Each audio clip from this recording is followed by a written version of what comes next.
Magandang araw po mga ka-recap. Maligayang pagbabalik po sa ating channel. Ang ating bagong kwento po ay magsisimula sa isang bundok na may makapal na kagubatan. May isang barbarian na ang pangalan ay Yerick.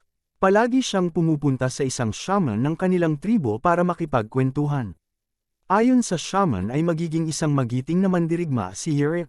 Mandirigma ng liwanag. Nakita niya ito sa isa sa mga panaginip niya. Pero sinabi lang ni Yerick hindi siya naniniwala sa mga kwento-kwento ng shaman. Mas mabuti pang ibigay na lang daw ng matanda ang posisyon niya sa mas nakakabata. Nagalit ang matanda at binato si Yerick. Nagpaalam na si Yerick sa matanda at aalis na daw siya. Tinanong siya ng matanda kung mangangaso na naman daw ba siya kasama ang makaedad niya. Siguradong magseselos na naman ang anak ng kanilang pinuno. Sinabi naman ni Yerick na wala siyang planong labanan ng anak ng leader para lang sa posisyon. Sinabi ng matanda na kahit ganyan ang kanyang isipin ay iba pa rin ang pananaw ng iba. Palaging nababanggit ang pangalan ni Yerick kapag pinag-uusapan ng susunod na leader. Sinabi na daw niya na ayaw niya maging leader, sino naman ang pipilit sa kanya. Umalis na si Yerick at ibinilin sa matanda na alagaan ang sarili. Nakatingin lang ang matanda sa likuran ni Yerick habang papaalis ito. Tinawag na si Yerick ng kanyang mga kasamahan para mangaso. Tinanong siya ng mga kasama kung bakit siya nahuli. Siguro ay binisita na naman niya ang shaman. Sinabi niya na hindi siya makakatulog kapag namatay daw ang matandang iyon ng mag-isa. Tinanong naman siya ng isang kasama niya kung pupunta daw ba talaga sila ngayon sa bulubundukin ng langit ngayong araw. Para sa kanilang paniniwala, ang mundo sa kabila ng bulubundukin ay puno ng kaluluwa. At baka kung tumawid sila doon ay hindi na sila makabalik. Nainis naman si Yerick at pinaalala sa kanila na ang anak ng leader nila ay nakahuli ng lobo na kasing laki ng baka. Kung aakyat sila sa bulubundukin ng langit, malaki ang tsansa na makahuli sila ng mas malaki. Hindi sila pwedeng magpatalo doon. Nag-aalinlangan pa rin ang mga kasamahan niya. Bigla niyang sinabi na kung ayaw talaga nila, pwede naman silang umatras kapag naduduwag sila.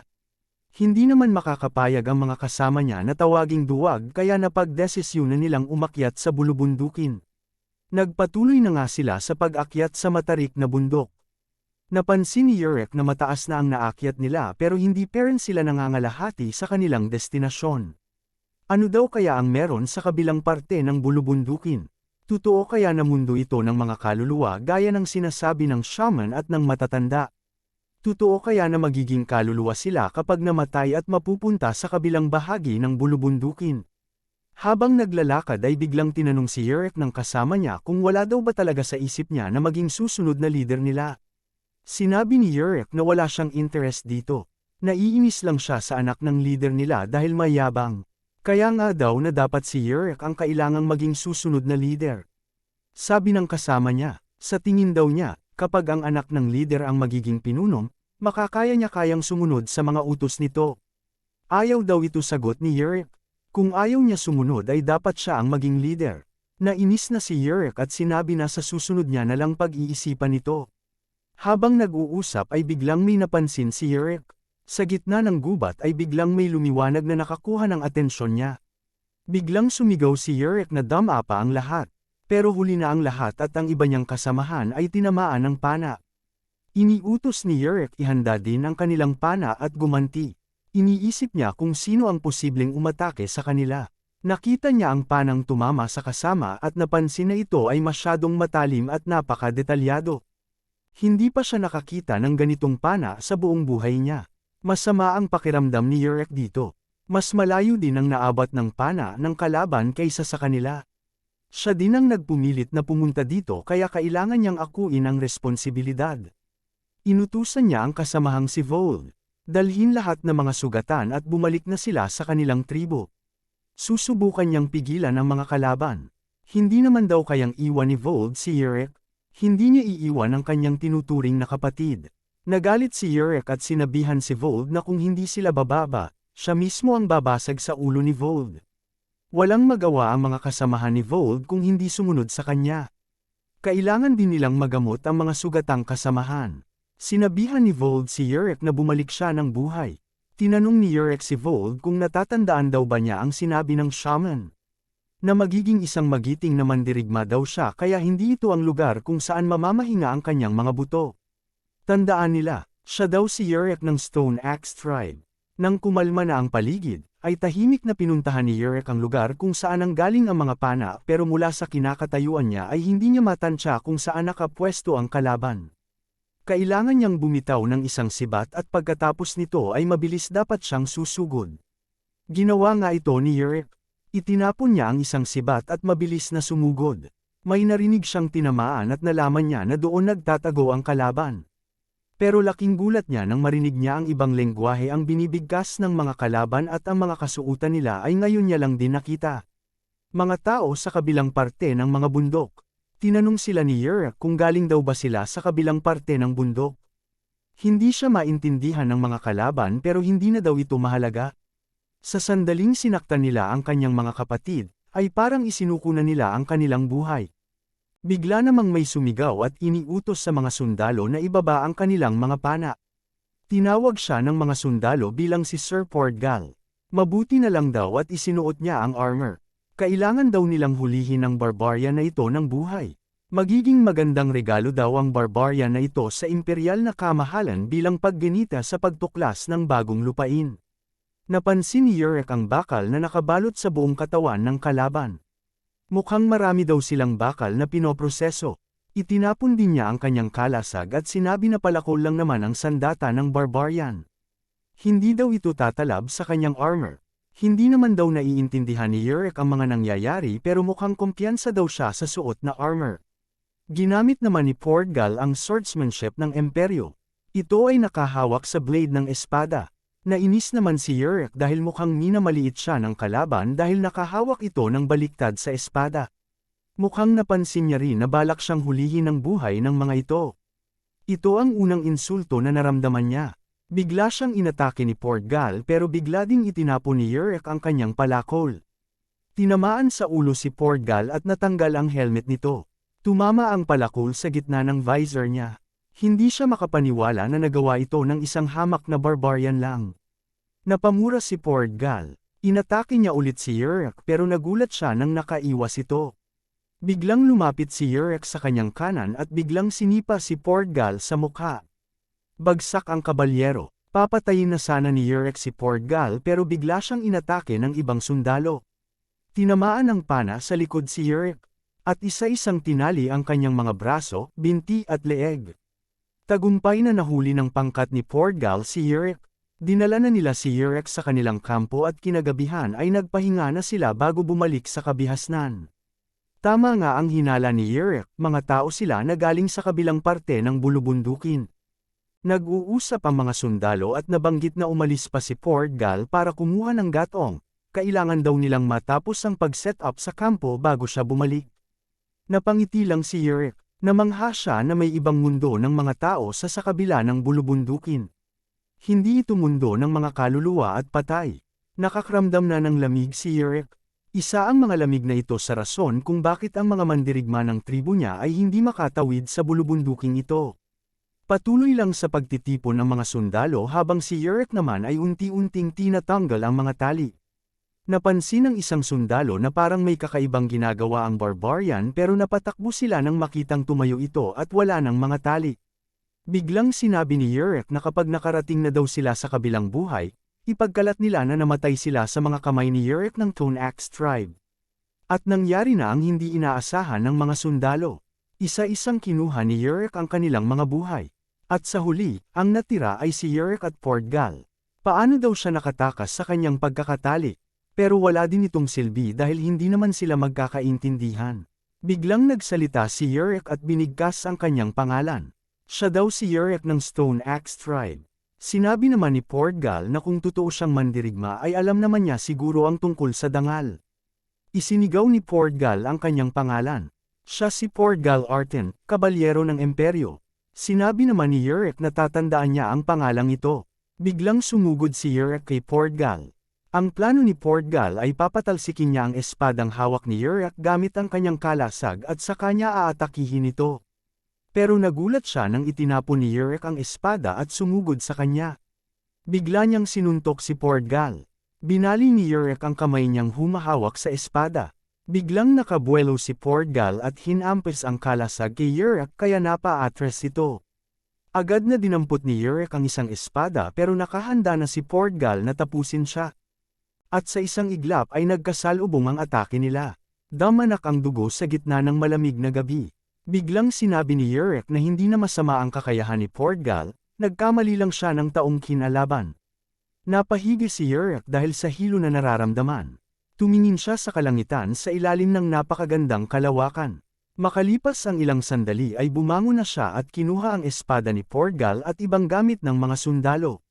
Makalipas ang ilang araw, sa gitna ng kagubatan, may isang binatilyo na hinahabol ng mga kalalakihan. Galit na galit ang mga lalaki sa binatilyong ito kaya balak nilang putulan ng daliri ang binatilyo. Nagmamakaawa ito sa kanila. Pero habang nagdidiskusyon ay nakarinig sila ng ingay na galing sa mga kakahoyen. Sumigaw ang binatilyo at humingi ito ng tulong, babayaran niya daw ito kapag tinulungan siya. Ito ay si Yurek, suot-suot ang damit na nakuha sa sundalo at ang espada ni Porgal. Ano naman daw ang tinitingin-tingin niya? Tanong ng mga lalaki kay Yurek. Nagsalita si Yurek, hindi daw nila maiintindihan ang sasabihin niya kaya ipagpatuloy lang nila ang kanilang ginagawa at manunood lang siya. Napansin ng mga lalaki na mukhang dayuhan si Yurek dahil sa lengwahe niya kaya pinagtawanan nila ito. Pinaalis ng isang lalaki si Yurek. Kung hindi daw siya aalis ay hindi na siya makakabalik sa kanyang inang bayan. Nilapit ng lalaki ang kanyang mukha kay Yurek pero sa isang iglap lang ay nabali na ang leeg niya. Bagsak ito, sumigaw ang isang lalaki at sinabi na binali daw ng dayuhan ang leeg ni Max. Ayon naman kay Yurek ay sila ang nauna. Bigla siyang inatake ng dalawang lalaki pero sa isang iglap din ay nabali din ang leeg nila. Sa isip ng binatilyo ay sino kaya ang taong ito? Nagmakaawa siya kay Yurek. Biglang gumuhit si Yurek at tinanong ang binatilyo kung nasaan ang kanyang tribo. Dinala na nga siya ng binatilyo sa kanilang bayan. Namangha si Yurek sa nakikita. Ang lugar na ito ay ang Ankara.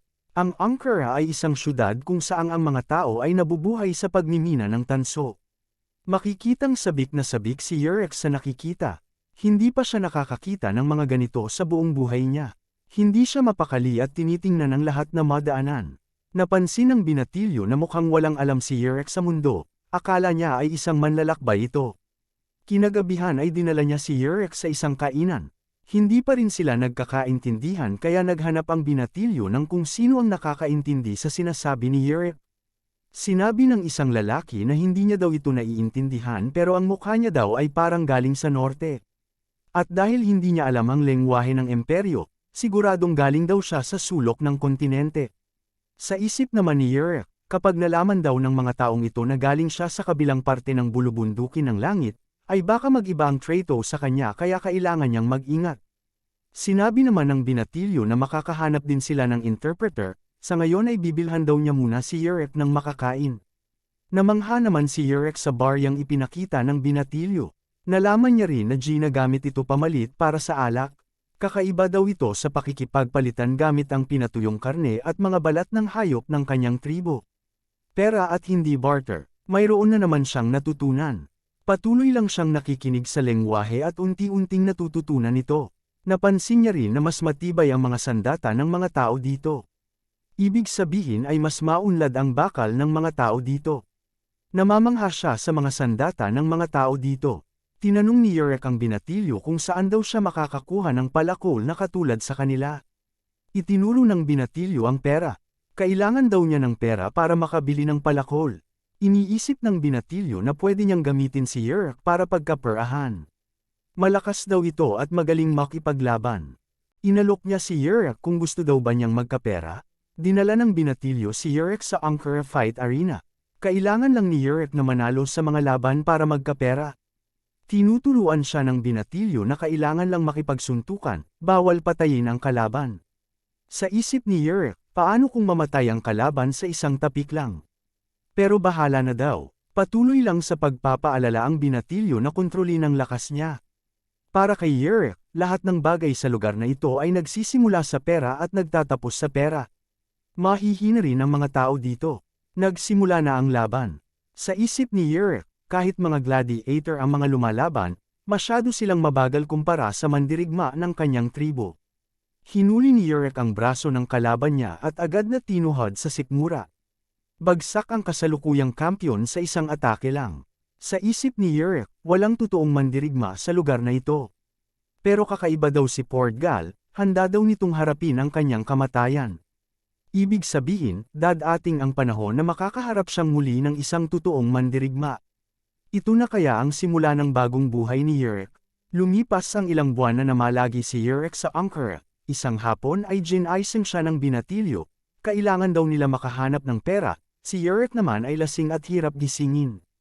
Sa isip ng binatilyo, ilang buwan na daw siyang gumagala at lumaki na ang kanyang utang, kailangan ni Yurek makipaglaban para magkapera sila. Bumangon na nga siya pero naiinis siya sa ingay ng binatilyo. Bago umalis ay napalingon si Yurek at napatingin sa espada ni Portgal. Dumating na nga sila sa fight arena. Sa isip ni Yurek, masyadong mahina ang kanyang kalaban. Siguro ay pababagsakin niya na lang ito sa isang suntok sa panga. Biglang inatake ng challenger si Yurek. Sa kasamaang palad ay tinamaan si Yurek sa sikmura. Hindi siya makapaniwala, akala niya ay naiwasan niya ito. Kinaulanan siya ng suntok ng kalaban niya. Sa isip niya ay mukhang kinakalawang ang katawan niya. Galit na galit si Yurek sa sarili at hindi na makontrol ito. Sinuntok niya sa panga ang kalaban at tanggal ang ngipin nito. Sa kasamaang palad ay namatay ang kanyang kalaban, na siyang ipinagbabawal sa arena. Galit na galit ang mga tao doon. Pinalayas sila at pansamantalang pinagbawalan na makipaglaban. Umuwi sila ng bigo, sinabi ng binatilyo na maghahanap siya ng paraan para magkapera sila. Sa isip niya ay hindi na niya mapagkakakitaan si Yurek sa arena. Kailangan na niyang tapusin ang ugnayan kay Yurek. Hindi naman makapaniwala si Yurek na hindi niya nakontrol ang kanyang lakas. Tinanong niya ang sarili kung bumaba ba siya sa bundok para lang maging lasinggero. Nakita niya ang espada ni Portgal. Naalala niya na naglaban silang dalawa sa bulubundukin ng langit nang walang dahilan o justifikasyon. Ang tanging makaligtas ay ang karapat-dapat. Ang dahilan kung bakit siya umalis sa kanyang tribo at pumunta dito, ay para makita ang mga bagay na hindi pa niya nakikita. Ang mga oras na ginugol niya dito sa Ankara ay parang huling pahinga na niya, pero ang tunay na mandirigma ay hindi nagpapahinga habang humihinga pa. Sumunod na araw ay dinala siya ng binatilyo sa isang lugar. Sinasabi sa kanya na mas malaki ang makikita nila dito kaya sana ay ayusin niya. Sinabi ni Yurek na nasanay na siya sa lugar na ito salamat sa binatilyo. Nalito naman si Yurek kung bakit sila nandito, akala daw niya ay sa isang arena sila pupunta. Wala din daw manunood. Napansin ni Yurek ang mga tao sa itaas kaya bigla niyang hinawakan ang kanyang espada. Bamulong naman ang lalaki sa kanyang boss na mukhang magaling ang taong dinala ng binatilyo. Mukhang tama lang na bilhin daw nila ito. Binibenta pala ng binatilyo si Yurek para maging isang gladiator. Sinabi ng buyer na ikokonsidera niya ang presyo dahil hindi daw pala marunong magsalita si Yurek ng lengguwahe ng Imperial. Ayon sa binatilyo ay hindi naman kailangan matuto ni Yurek ng lengguwahe ng Imperial dahil magiging aliping gladiator naman daw ito. Tingnan na lang nila ang kanyang kakayahan. Naghanda na nga si Yurek at ang kanyang makakaharap. Kahoy na espada ang gagamitin nila. Sinabi pa ng makakalaban niya na tuturuan niya daw si Yurek kung makapasok ito sa grupo nila. Sa isip naman ng binatilyo ay sana bugbugin ni Yurek ang kalaban para malaki ang ibabayad sa kanya. Inatake na nga niya si Yurek pero mabilis lang na nadisarmahan siya ni Yurek. Natawa lang si Yurek na parang pinaglalaroan lang ang kalaban. Ibinalik niya ang kahoy na espada sa kalaban pagkatapos ay itinapon naman niya ang sariling sandata. Napay ka nito at gagantay na sana pero pinatid at nadisarmahan lang siya ulit ni Yurek. Nainip na siya at sinabi na itigil na lang ito. Bigla namang bumaba si Horus at sinabi na sapat na ang nakita niya. Binibenta ng binatilyo si Yurek sa 15 milyong sel. Sel ang tawag sa pera ng imperyo. Nakikinig at nag-oobserba lang si Yurek habang nagtatransaksyon ang binatilyo at si Horus. Inobserbahan niya rin ang bantay ni Horus at ang mga sandata nito. Nang inabot na ni Horus ang pera sa binatilyo ay agad na kinuha ni Yurek ang espada ng tagabantay at biglang inatake ang binatilyo. Pinutol niya ang kamay nito at nagkalat ang pera at dugo sa sahig. Napasigaw ang binatilyo sa sakit. Bakit daw ito ginagawa ni Yurek? Kinaladkad niya ang lalaki. Biglang nagsalita si Yurek sa lengguwahe ng Imperial at sinabi sa binatilyo na buksan daw nito ang kanyang bibig dahil puputulin niya ang dila nito. Nagulat ang lalaki dahil kiyalan pa daw natuto si Yurek ng lengguwahe ng Imperial. Nagmamakaawa siya kay Yurek at sinabi na patawarin siya nito dahil matalik naman daw silang magkaibigan. Inasar lang siya ni Yurek at sinabi na dahan-dahan sa pagsasalita dahil hindi niya ito maintindihan. Umalingaw-ngaw ang sigaw ng binatilyo sa loob ng arena. Pagkatapos ng ilang sandali ay ibinalik niya ang espada sa tagabantay ni Horus. Matalim daw ang kanyang espada, kitang-kita na inaalagaan daw ito. Sa isip ni Horus, isang halimaw na hindi nila mapapaamo ang taong ito. Napagdesisyonan nilang umalis na lang dahil isang malaking hindi pagkakaintindihan daw ito. Pero pinigilan sila ni Yurek. Saan daw sila pupunta? Kailangan pa nilang dalawang mag-usap. Ano daw ang ibig sabihin niya? Tanong ni Horus. Ayon kay Yurek, tungkol sa pagiging gladiator niya. Nag-usap nga ang dalawa at sinabi ni Horus na magiging malayang gladiator si Yurek. Kalahati ng kita ay mapupunta sa kanya at libre ang pagkain at tirahan. Paano naman daw ang Imperial? Tanong ni Yurek. Sinabi lang ni Horus na hindi na ito kailangan ng gladiator. Biglang tumawa ang dalawa ng malakas. Nagpakilala ang dalawa at nakipagkamay. Binati ni Horus si Yurek. Maligayang pagdating sa Horus Gladiator Troop.